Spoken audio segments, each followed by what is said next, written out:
Back in the day, before streaming, before CDs, we listened to music on albums. A vinyl disc spinning 33 and a third revolutions per minute brought us great music one side at a time. 20 or so minutes of music, 4 or 5 songs usually, that created a single listening experience. This format exposed us to other songs of the artist, not just the hits, and often flowed in an order that was created to build and maintain or mold a musical experience for the listener. Sideshow brings musical experiences from the past to life today. Here, we discuss and review individual sides of record albums we have grown to appreciate and hope you will too. Welcome to The Sideshow.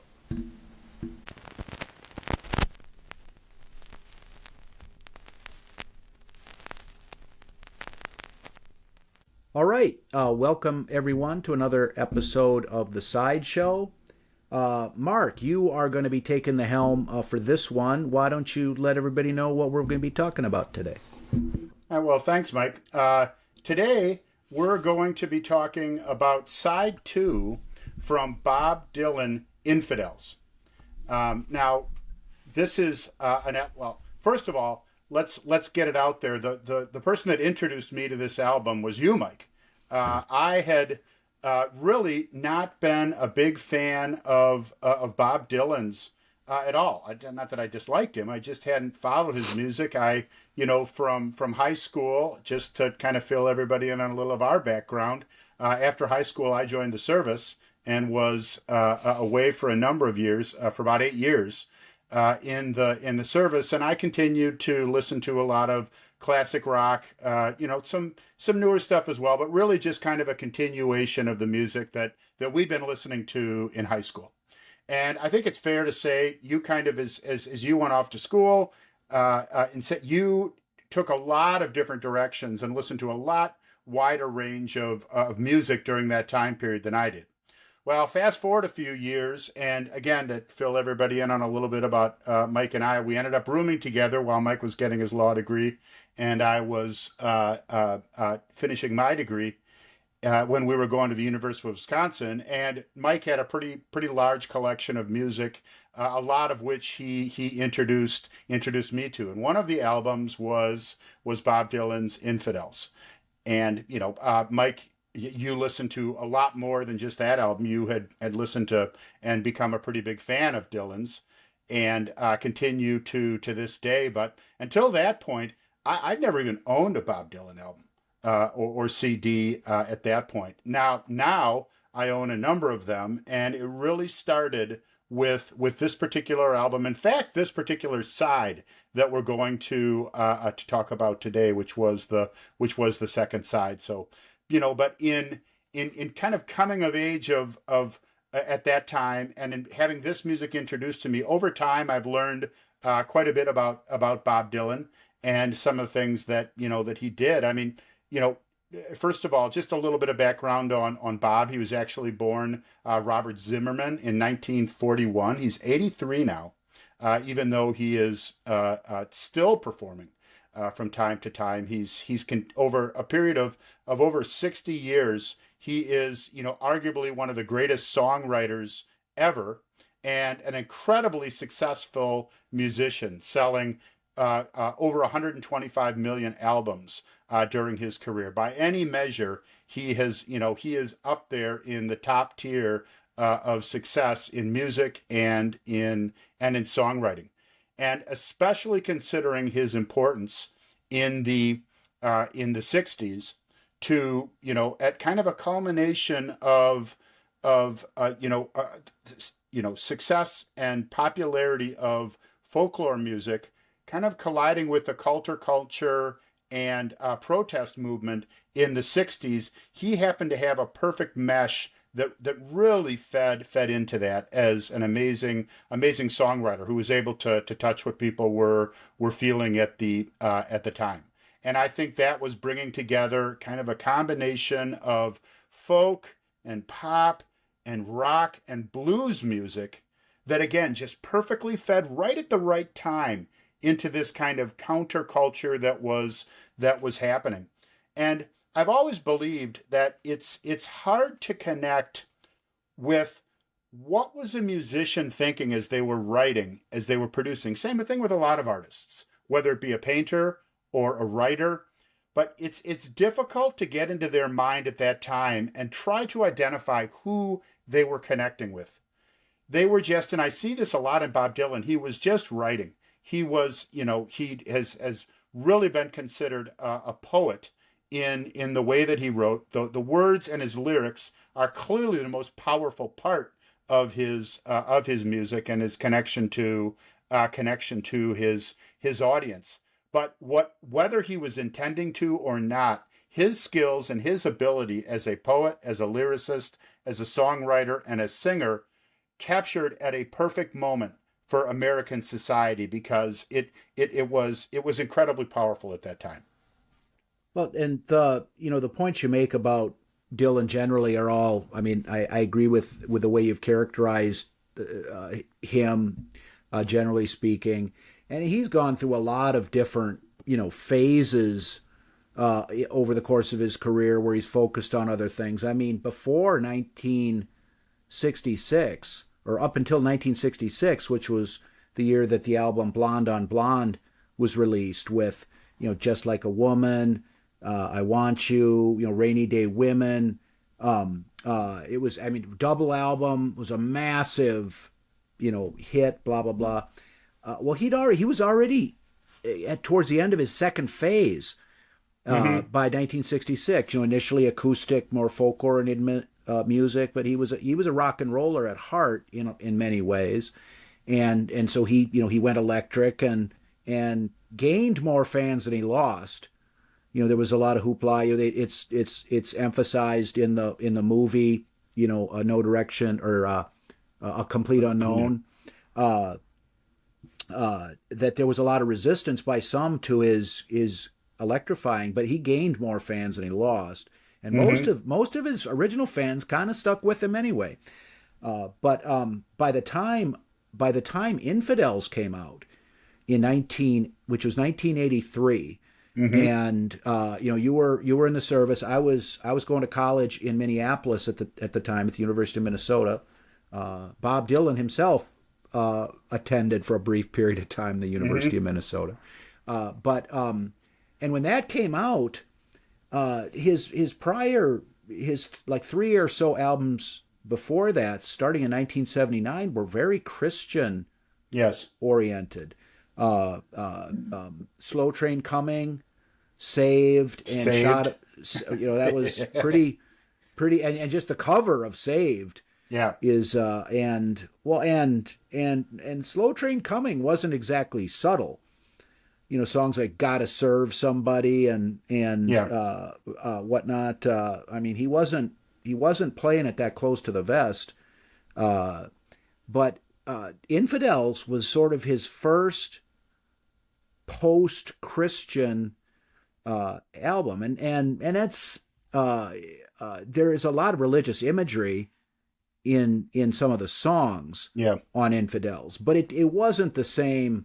It wasn't as preachy. It wasn't evangelical like his last few albums was, and it was sort of like critics at the time were saying things like Bob Dylan is back, and so Infidels was, I can remember when it came out and listening to it, and it just had a fresh sort of it was Bob Dylan was back in a way, and and some of the songs on that album, Joker Man, Man of Peace, Don't Fall Apart on Me Tonight, are great songs generally, and for Bob Dylan, they're great songs, and that's, for me, that's a high bar.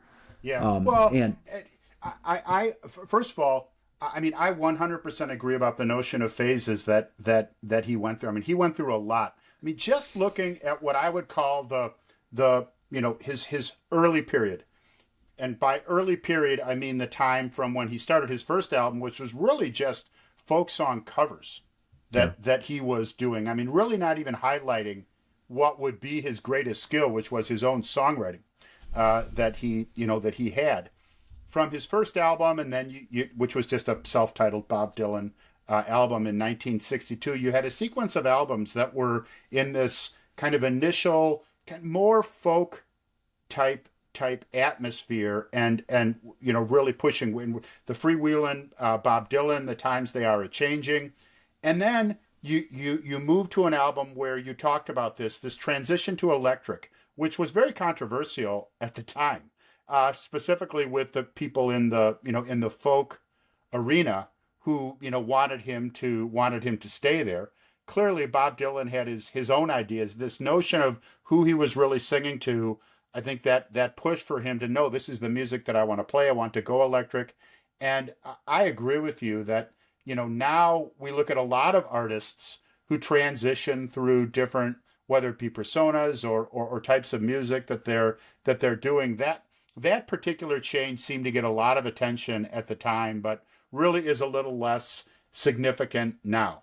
I think that there's people such as yourself, such as myself, who's come to like Bob Dylan a little bit later. There are songs from both sides of this that we still listen to and enjoy. It wasn't I don't listen to any of the early stuff or later stuff. But you moved into that electric period, and Highway 61 Revisited in 1965, I think, is where he really made it huge. Right. I mean, that album was like an arrival as far as a combination of a strong following and then just commercial success. It was a huge album that followed by Blonde on Blonde, which there's many people that I talk to about Bob Dylan that would say that's their favorite Bob Dylan album, or is considered one of his best albums. So that was really kind of a peak of success for him. And quite frankly, he followed it up with a sequence of about 10 albums that, although, again, plenty of good music on those albums, when you talk about, albums that, really arrive as huge successes, they didn't reach that, that Highway 61 Revisited or Blonde on Blonde era. Interestingly enough, not really until he hit this kind of this Christian trilogy of Slow Train Coming, Saved, and Shot of Love. Slow Train Coming had the song Serve Somebody, which was his first hit single in a number of years, and it kind of brought him back into more of the mainstream. But it was Christian music. In fact, Mark Knopfler was brought in to help with Slow Train Running, and he agreed to, before he realized that he kind of complained on the side. It's like, geez, this is a Christian album. I hadn't really signed on for this, and it was more than just undertones. It was like, this is where he's coming from. So there was something of a transition to when Infidels came out. That this is whether you want to say Dylan is back or Dylan has moved on from at least working with that type of music. It absolutely was a transition, and it created an interesting album. Yeah, and he had and Mark Knopfler was not only played on Infidels, but he was the producer. Yes. And Dylan may have been a co-producer, or so, I don't recall Yes. off the top of my head. But Mark Knopfler, in addition to playing guitar on the album, was producer. And in some of the songs you get a Dire Straits sort of feel. Oh yes, you can hear Mark.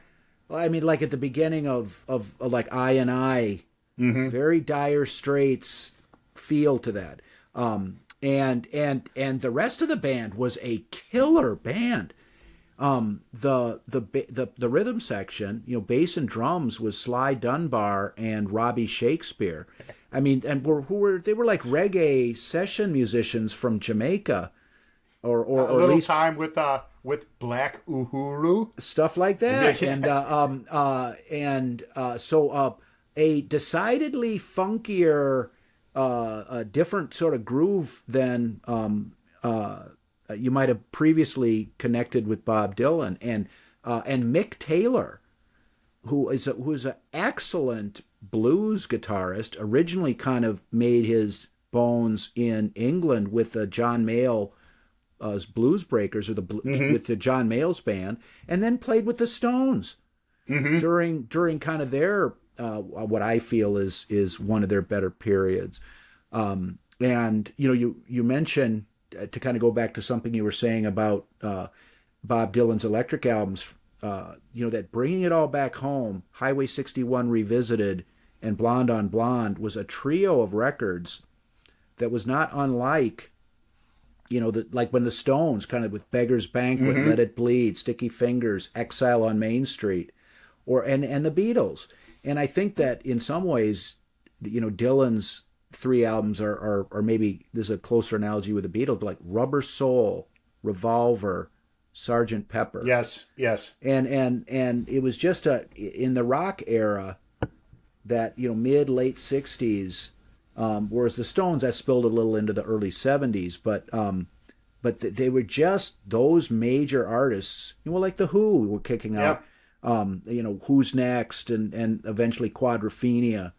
uh, uh, Pink Floyd was like in the early 70s. Yeah. They were a little bit later than that, but where they all had their run of music. And uh, uh, so I like the way that you characterize that. And then he had a motorcycle accident in between Blonde on Blonde and John Wesley Harding, and so he was kind of out of the picture for, it might have been a year. I don't know Mm-hmm. exactly. I mean, but and then John Wesley Harding, very different, a lot quieter, and then Nashville Skyline. So he was off on a whole different direction Mm-hmm. before the end of the '60s.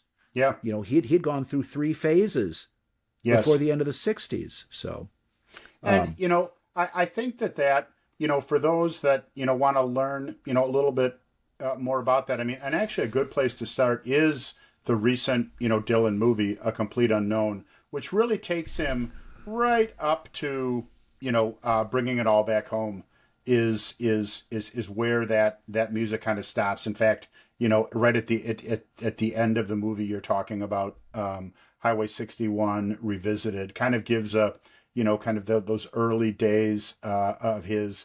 I am not as much as an expert as some, but I understand it's a fairly decent depiction of that time, of him. And the even Bob Dylan in interviews, more recent interviews, has said that he struggled to get back to the same skill in songwriting and lyrics that he had, in some of those early albums, where, I mean, really there was, just, even he acknowledges kind of going through some of the lyrics himself and just saying, yeah, I can't do that anymore. Um, I would argue that there, and maybe it was some of the freedom of getting away from focusing on the purely Christian type tones of that Christian trilogy. When he came back from Infidels, I think that there not only are some good songs, but there's some really good lyrics on these songs as well. And things that, to the point where people are still talking about them now on different, whether it be, blogs or bulletin boards or whatever that are out there. So, it's a good album and great. In fact, I'll just, let's take a look real quick at the packaging. This was the album itself. First of all, I'll point out, I think of just about every photograph I've ever seen of Bob Dylan, this is the probably most normal looking that I've ever seen him. He's always had, I mean, I don't mean that he doesn't, he's just always had kind of a weird look to his face to me. They catch him in an expression, the skinniness of the face and the jawline, especially in some of the younger pictures. It's, he always had kind of a unique look. And you can look at pictures of him today and say, yeah, he's the same. He's just 60 years older, right? This particular one, I do feel, is about as normal as you get, right? With Bob Dylan looking pretty simple. Just some artwork on the back, which just a loving kiss that's here, and then on the sleeve itself, you've got some promotion of some earlier albums that he had, and then just some artwork. No lyrics on here, which I found interesting because there's the lyrics are a pretty significant part of the work that he has. And just finally, before we get into the side itself, I think that there were some interesting comments from Mark Knopfler, who did work as producer on this album, as well as doing some playing. First of all, I think that it's, I guess it would be considered almost tragic. Mark Knopfler talked about it later, that he was not actually able to stay with the work on this album until it was completed. He had to leave for a tour of his own in Europe. So there, he's often said if he'd have been able to be there through the completion of the mix, it would have had a different sound, and he feels a little smoother sound. He even commented that some of them really even sounded like rough cuts coming out of it.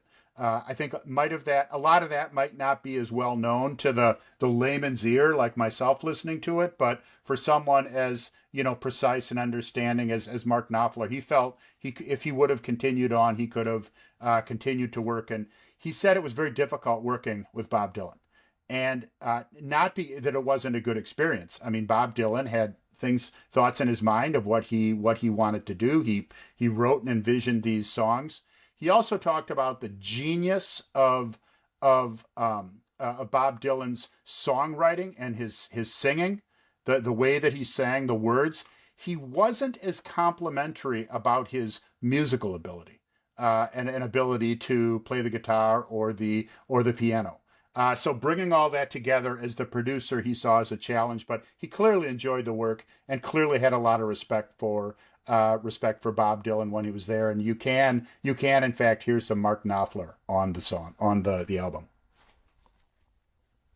Well, and I mean, I can definitely hear the Mark Knopfler sound in a lot of the songs, and he was kind of a good fit for Bob Dylan, more musically than lyrically.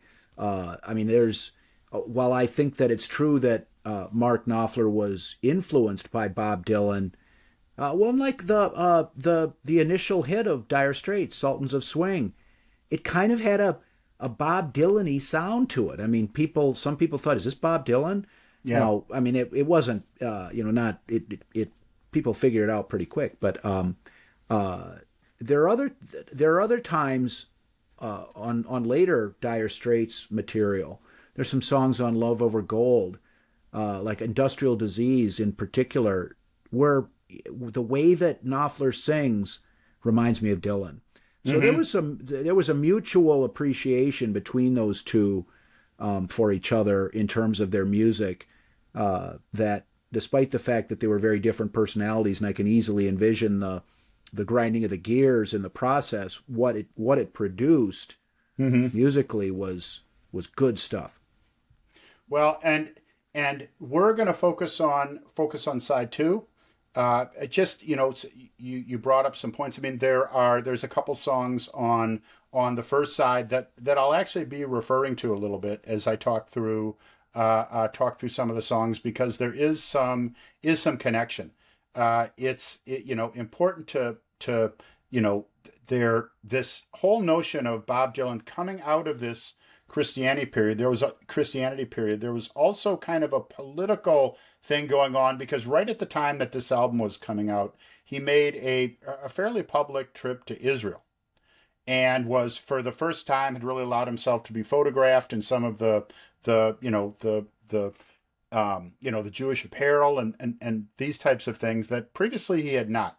So there's a lot of people that draw stuff from that particular visit here. And then the fact that even though this certainly would not be considered, as his previous albums, a Christian or religious album, there certainly was some, as you pointed out, imagery or tones that can be drawn as we talk through this. But the first song on side two, we're looking at side two, was a song called "Man of Peace." And this, before we get into what it was about or whatever, it starts out and it's kind of got this kind of almost like rowdy, almost you feel like you're in a roadhouse type. It's kind of a bouncy, kind of tap your foot type of tune. You can picture a couple of guys. You got a guitar, you've got a keyboard there, some harmonica going on that just kind of gets you almost stomping as the music gets started. It is, when you look at some of the songs on this side, Bob Dylan has always had kind of a scale of how the words interacted with the music. By that I mean there was some songs that were more musical, where you focused on the tune, the rhythm along with the lyrics. And you had other vehicles for Dylan that were really about, he'd written this poem or these lyrics, and the song was just a vehicle for him to get those words and that story out as quickly as possible. There's many songs of Bob Dylan's where you can say the lyric and people know what song it is. But they could not necessarily, if you played like the rhythm in the background or tried to whistle the tune, it wouldn't necessarily be recognizable. No. It was his lyrics that were the powerful piece. Now, Man of Peace is what I would put more on the musical side. There's some very powerful lyrics in it, but it also has, in its own right, a musical feel to it. It's a foot tapper type song, and it draws you in to the lyrics, which is what I like about the Dylan songs that are more musical. Because yes, his lyrics are powerful, but to draw you in, your head is nodding, your foot is tapping right as he's beginning to sing, and I think that just makes for a more powerful experience, especially when he's trying to get something across that is really very serious. In this particular case, Man of Peace, and the whole notion that sometimes Satan comes as a man of peace. Now, we don't get into a whole lot of political stuff on this particular show, and this was written in the early 1980s, but I will tell you that there are many modern day lines that you could draw from this song directly to people that we now consider our leaders in these days, as there was back in 1983. This notion that someone is coming as a man of peace, but in actuality they are the Satan, because sometimes Satan comes as a man of peace. And he does a wonderful. He approaches this through a number of different verses, and how this reaches out. And he starts out. He's kind of talking to his wife. Look out your window, baby. There's a scene you'd like to catch. The band is playing Dixie. A man got his hand outstretched. Could be the Führer, could be the local priest. Sometimes Satan comes as a man of peace. And again, that's how it starts out, but it really gets it across. It's like you don't know who you're talking about. Now, I have seen some, you're looking at people trying to break these lyrics apart. I've seen a lot of different versions of who Bob Dylan has talked about. In fact, just the other day, I read a very lengthy essay about how Dylan was talking about Anwar Sadat in this song. Again, the whole Jewish piece, his visit to Israel. Anwar Sadat had supposedly just signed this peace accord with Israel.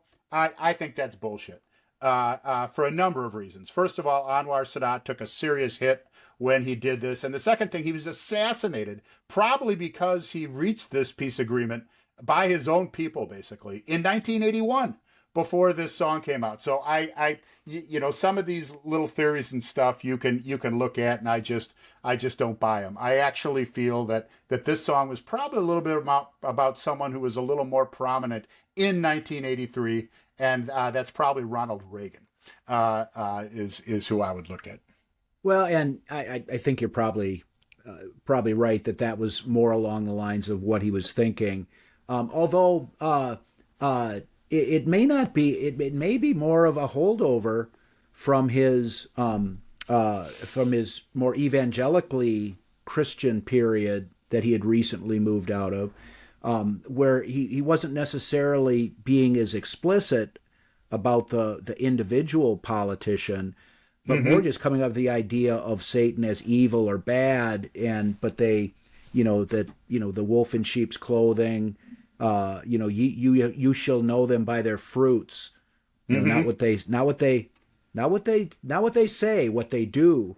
But I mean, and just talking about Man of Peace generally, I agree with you with how you characterize the music. I mean, it kind of chugs along, and it starts out at the same pace that it maintains over the course of the whole song, kind of a loping pace, good timey feel to it, and the organ Actually, the keyboard player that had been playing with Dire Straits, a man named Alan Clark, played keyboards, and also Benmont Tench, who is better known as the organ player with Tom Petty and the Heartbreakers. Mm-hmm. And that organ sound on top of the sort of loping guitars, it just has a good, it just kind of lets you unjangle your bones.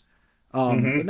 It's not a dance song, Mm-hmm. but it's musically just very unique. And the first time that I heard the album, it caught my attention just for the music. And I don't, for me, Man of Peace, I mean, that is one of the great songs, and not just Bob Dylan songs, but I mean, for me, Mm-hmm. it's one of just the great songs. I never, if it comes on the radio, which isn't all that often, or whenever I listen to it, I remember it's one of the great songs in Well, my humble opinion. absolutely, and musically there are, and again, not we'll in fact we'll talk about some today. This isn't always the case in Bob Dylan songs. You do a couple versions, and then there is a break for some guitar. It keeps the same beat and rhythm that you've been listening to, but you break from the lyrics to hear some guitar. He actually comes back from that break, and this is why I see, and it's one of the things that I think is the lessons or the cautions about such men that Dylan is talking about. He comes back and he says, well, he catch you when you're hoping for the glimpse of the sun, catch you when your troubles feel like they weigh a ton. He's, the whether you're talking politicians or other, mega church leaders, whatever, they're grasping on to people who are struggling, who are having a tough time. The people that are most susceptible to latch on to to this particular individual, and then at the same time he talks about how much people like this can consume the narrative of both people that support them and do not. He can be fascinating, he can be dull, he can ride down Niagara Falls in the barrels of your skull. Now, I think that there's a lot of people today that can relate to watching the news and feel like somebody is riding down Niagara Falls in the barrels of their skull, really kind of consuming, what is happening. And then, he that's like as a group of people and how that's being impacted. He also gets a little more personal about how someone can feel with this. He'll put his arms around you. You can feel the tender touch of the beast. Just as it's like you embrace this person and you kind of feel the touch of the beast.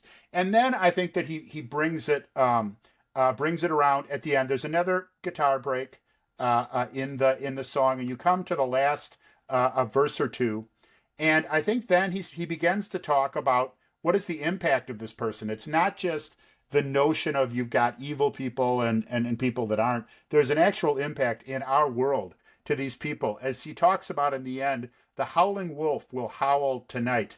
The king snake will crawl. Trees that have stood for 1,000 years suddenly will fall. Want to get married? Do it now. Tomorrow, all activity will cease. This is not a flowery outlook for the impact of this man of peace. And then finally closing with after a final short guitar break, somewhere mama's weeping for her blue-eyed boy. She's holding them little white shoes and that little broken toy. Clearly about a mother who has lost a son to war. And again, the ultimate result of this type of the man of peace and what we all feel. And that kind of concludes, sometimes Satan comes of a man of peace. And there's a ride out in the song with some harmonica and guitar that takes us out of the sound. Again, basic same rhythm and song, but we have this kind of harmonica, more of a bluesy kind of take out to the end as a part of the rowdy kind of hand clapping stuff at the beginning of the song.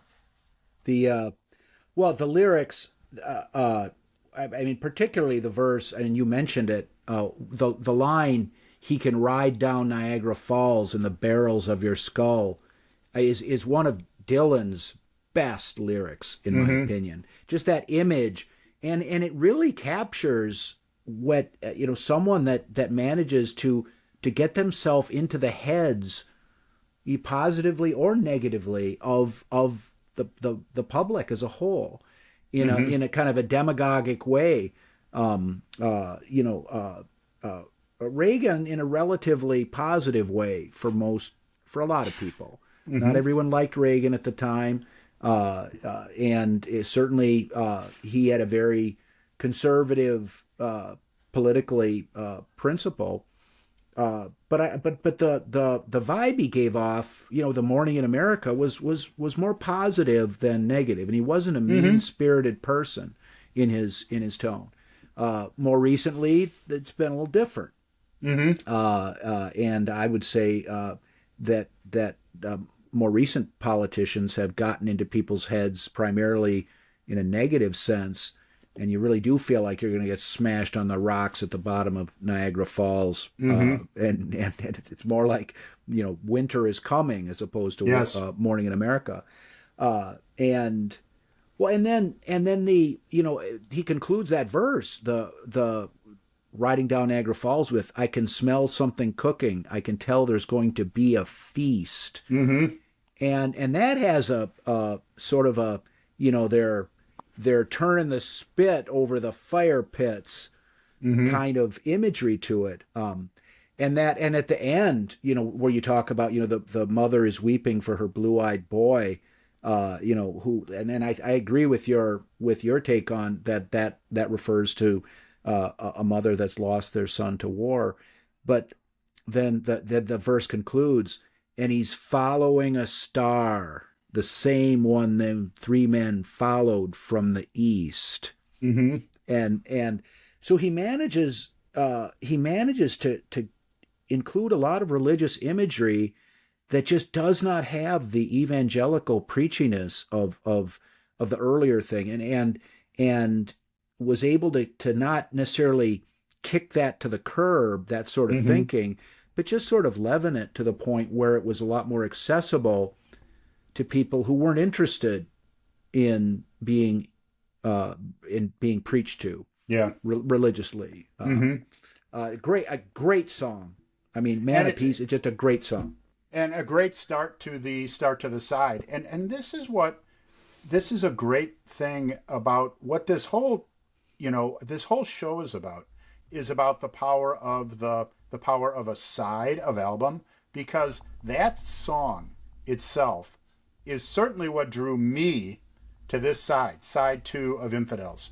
In today's world, I would have listened to Man of Peace, and I wouldn't have listened to any other song on this side. But when you put an album on, you put that needle down and you listen to the side. It then exposes you to, in this case, the other three songs on the side. So if we move on, we get from Man of Peace. The second song is called A Union Sundown. Now this, as we talked about before in classifying different types of music and songs that Dylan had, this was a vehicle for him to get his words out. There's really a very straightforward, kind of a fast pace, kind of a tense sound that is in the background. This guitar that is just down down down down down down down down, and which continues on throughout the entire, really not varying at all through the entire song. You have no breaks for any instrumentals, solos, anything like that. It is just a stream of verses and choruses that takes you through the entire song. And in this particular case, it's a fairly straightforward proposal, and that is that we everybody's buying all this shit that isn't bought in America. So why are we complaining that factories are going away, that unions are losing their power, that jobs are going away? This whole notion in from the 70s and into the 80s, what's going on, this buy American thing that was heard as far as autos. But he was just saying, look, we've been doing this for a while, and it is, things like unions, things like being made in the USA. sure was a good idea till greed got in the way, which is really the chorus of the album. Well, it's sundown on the Union and what's made in the USA sure was a good idea till greed got in the way, and points out that this is basically inevitable the way people are acting. He starts out talking about, shoes are from Singapore, my flashlights from Taiwan, my tablecloths from Malaysia. Kind of interesting, this line, and fortuitous, that his belt buckle is from the Amazon. And of course, a lot of people are getting most of their stuff from Amazon these days, but a different thing that he was referring to. So pretty straightforward. Look, this is what's happening. We've got, capitalism is driving this to cheaper foreign stuff, and it's no wonder, or it shouldn't be a wonder to anyone, that we're losing jobs, unions are losing power, we're losing factories, and this is all a consequence of this that is leading to the union sundown. Well, and lyrically, I mean, you're right. It's very straightforward. It's almost more like one of his earlier protest songs before he went electric in 1965. It's just the gist of the song and the reasons, the sentiment behind it is it is a protest song. Maybe not as protesty as Blowing in the Wind or Masters of War and or Hard Rain, stuff like that, but definitely a protest song of sorts. And you kind of summed it up. It structurally, as far as the lyrics, it's not unlike a song that came out about 4 years later on the Oh Mercy album called "Everything Is Broken." And it's the lyrical structure, broken this, broken that, broken blah blah blah blah blah, broken this, everything is broken. I mean, it's pretty straightforward and simple. And the music, it's a leaner, more aggressive guitar sound, and the guitar arrangement and the way that the song is recorded, it has some similarities to what Dylan ended up doing later, much later in the later in the 90s, early 2000s, on albums like Love and Theft and Modern Times, where it's sort of just a pared down, guitar oriented sound, not real screechy, but very a lean, clean guitar sound. And so it's like Dylan and Knopfler and Mick Taylor all playing guitars. No one's hogging the lane, and really very much like material that he was going to record 10 years down the line, or 20 years down the line.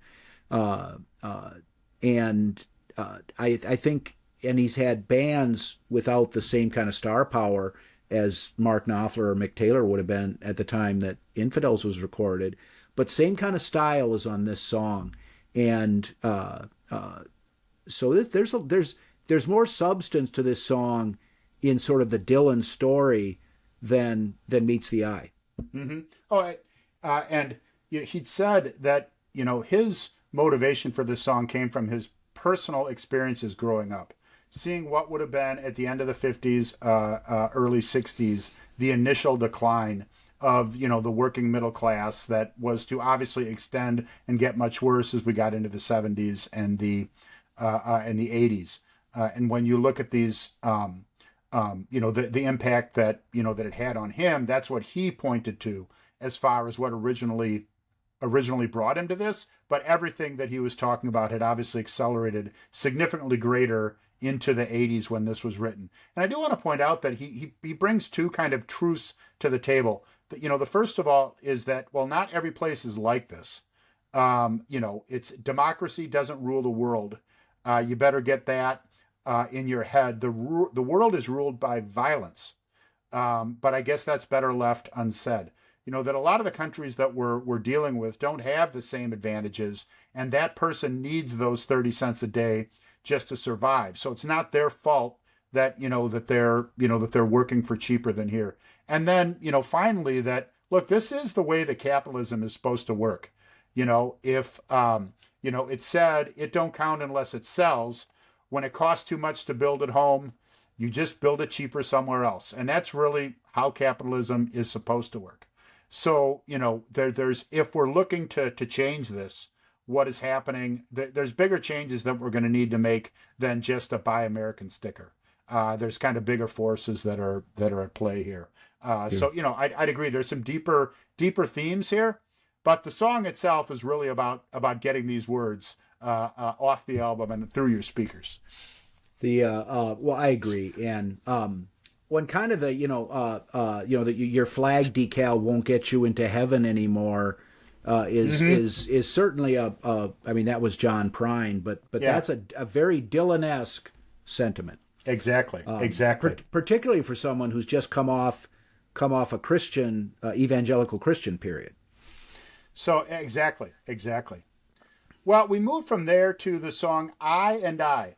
Now, the first thing is this is a a more musical tune. In fact, you can really hear Mark Knopfler and the Mark Knopfler guitar as this song starts out. And the song itself, which is it's a nice song. The lyrically and vocally, it's also more musical. He's not just talking through the song. There's much more of a rhythm to the verses and the choruses themselves in Dylan's singing. And it's kind of interesting. I always focus first, especially coming later to this music. I mean, I wasn't really listening to Infidels, and not really even listening to it a lot till years after it was originally produced. I mean, 90s and really a lot more even recently. So when I look, okay, well, what does this mean, and what is he talking about? I feel that it's fairly simple. I'll go into what some other people say about it in a second, but to me, in listening to this song, I and I is there's two people that are Bob Dylan. There is the person that he knows himself to be or feels himself to be, and there is this person that he projects himself out to the rest of the world, which is a mix of who he tries to be and who all these people see him as, the inner Bob Dylan and the outer Bob Dylan. And, if you watch the movie, you can see parts of this where there's a conflict between who he wants to be and what he wants to do, what people are expecting of him to do, and what he ultimately ends up doing. And this is just a big conflict between the I and I.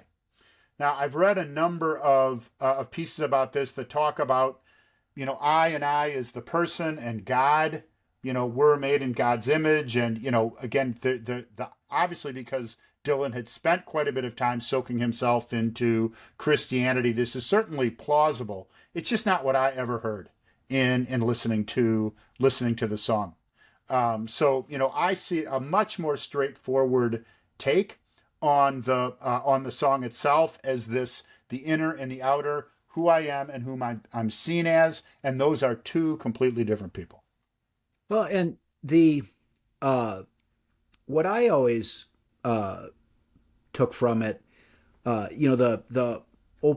it's been so long since a strange woman has slept in my bed. Look how sweet she sleeps. How free must be her dreams.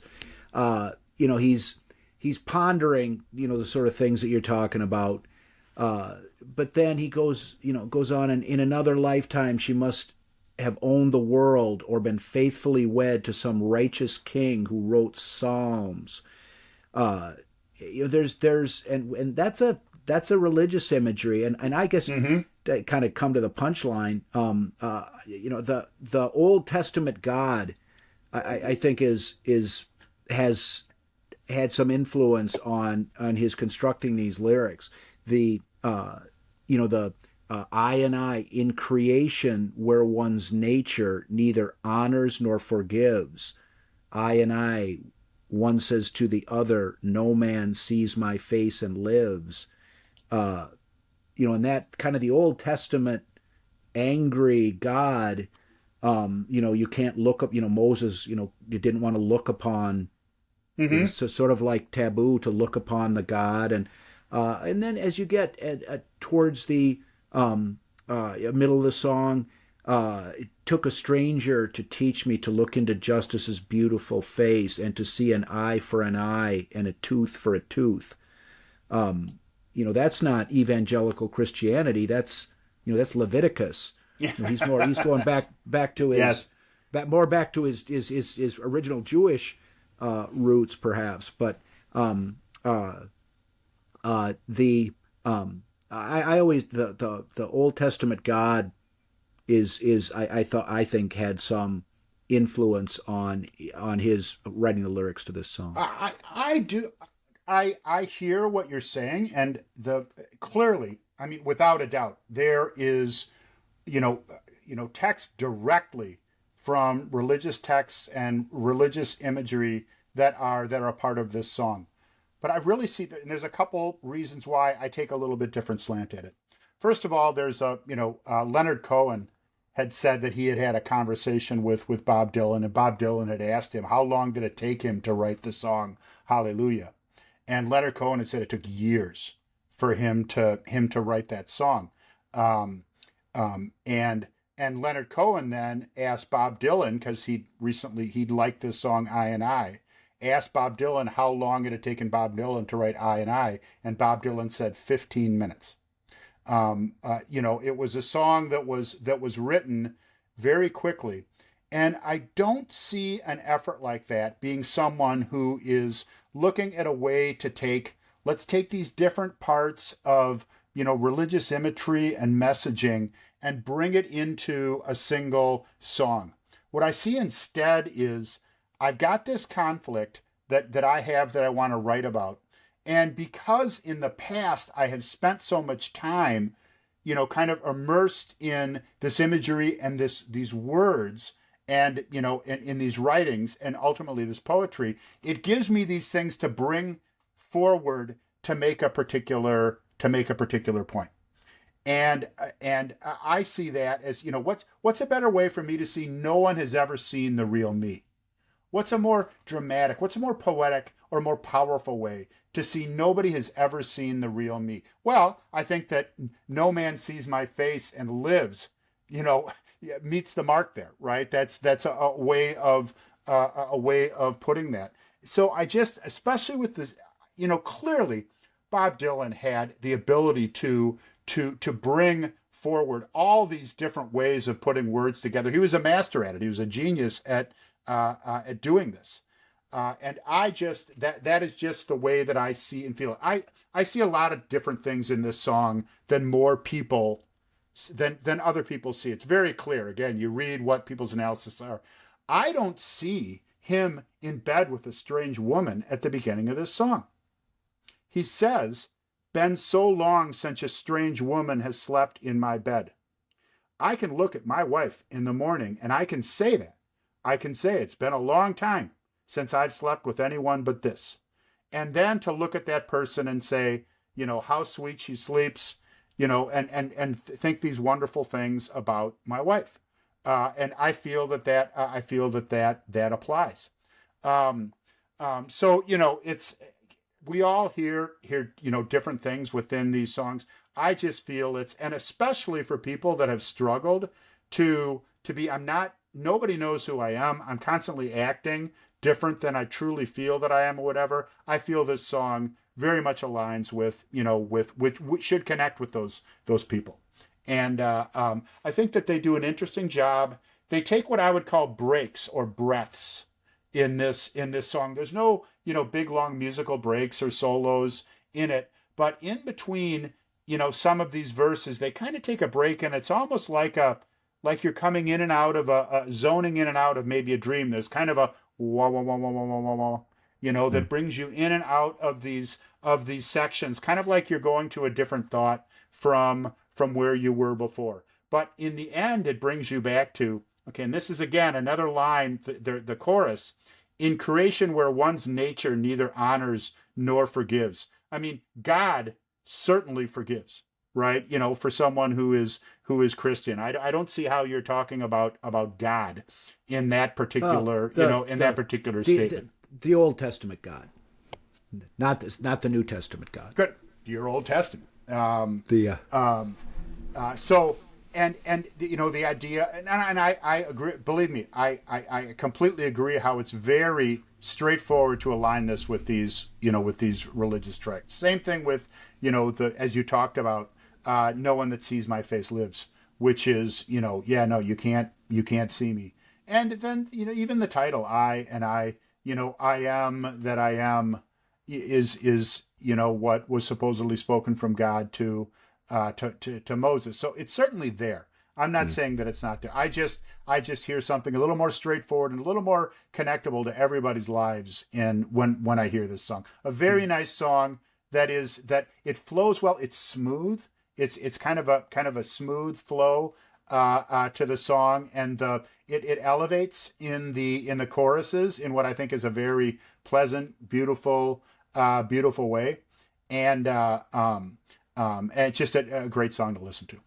Well, and the production was a big part of that, the Mark Knopfler production, and the album that I mentioned a little bit ago, "Oh Mercy," that came out like around 1987.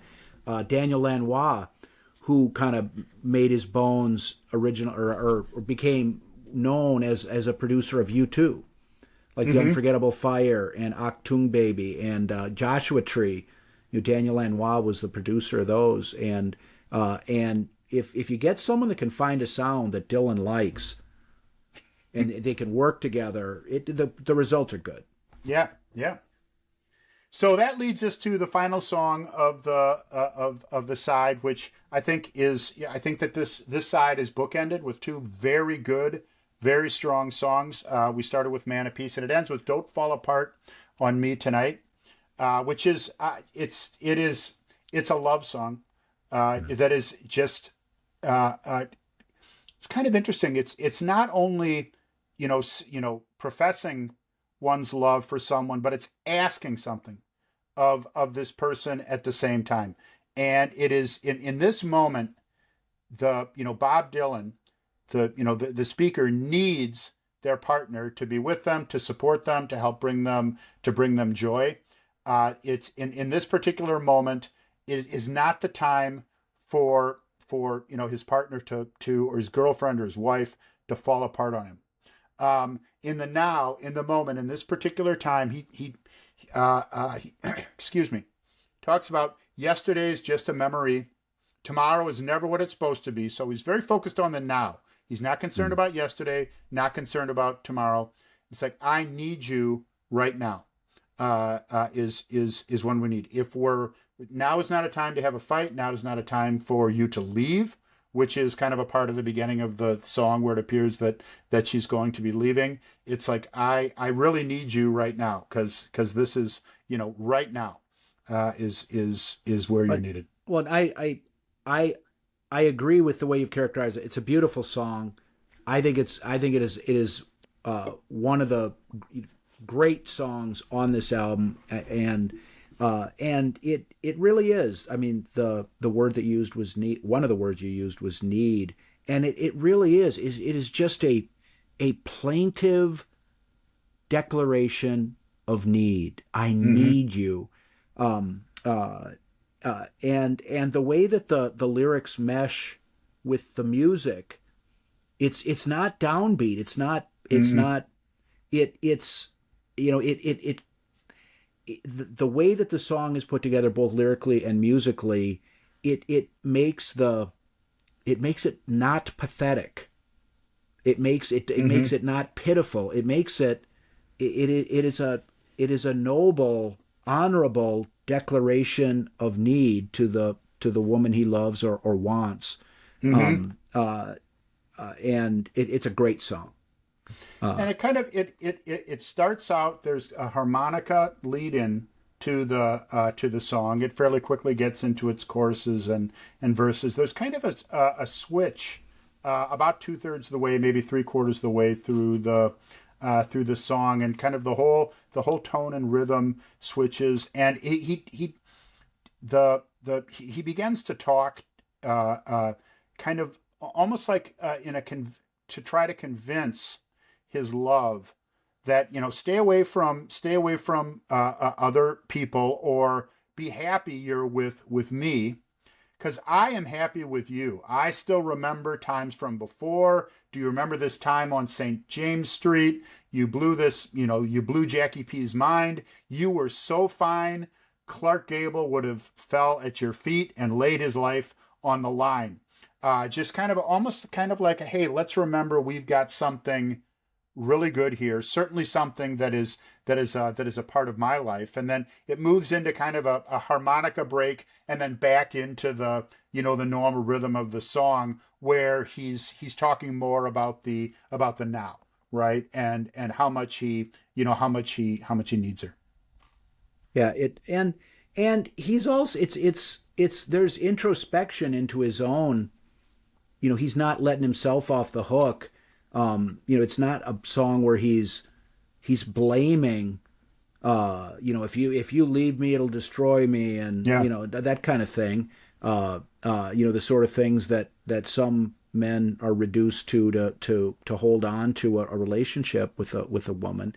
He's kind of looking at himself as well, and a line that always sticks in my mind is where, I wish I'd been a doctor. Yep. Maybe I'd have saved some life that'd been lost. Maybe I'd have done some good in the world instead of burning every bridge I cross. Yeah. That's a fairly simple, very simple words that where he's not letting himself off the hook in terms of his own responsibility for where he's at. Exactly. And I mean, he wished he could have been a better man. And at the same token that he's trying, because you hear just not long after that in the song, he's talking about that he feels stuck, like he's stuck inside of a painting that's hanging in the Louvre.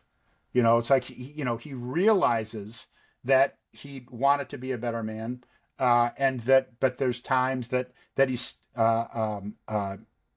stuck, and then goes right back into, and this is why I need you, right? And back into the chorus of the song about, don't fall apart on me tonight, just don't think that I could handle it. So kind of some complex analysis of his current situation, but at the end it always comes back to the same thing: I need you. And just a very straightforward, on his knees, yeah, you're the one that I need, and I need you right now. No. Great song. Great song, great song. side. Great song, great side. That closes up the side. And if you haven't heard it, we'll have the playlist for to listen to those songs in the notes, and would encourage you to do that. But until that's Bob Dylan, Infidels, side 2. Good one. Great one.